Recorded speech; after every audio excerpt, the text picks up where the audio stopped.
Okay, so welcome for today's class of simple drawing. Okay, so let me draw one small book for you all.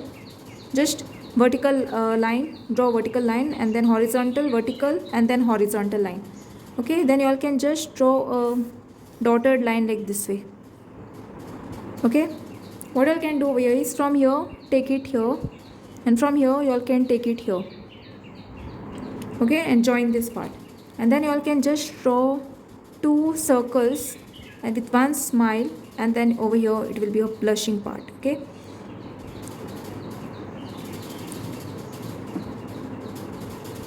here also you all can draw.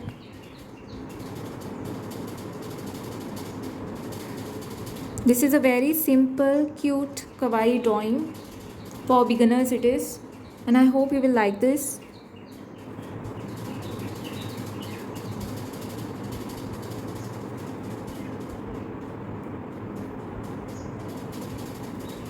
Okay, and thanks for watching, and don't forget to like, subscribe my channel, and share with your friends, press the bell icon for more updates.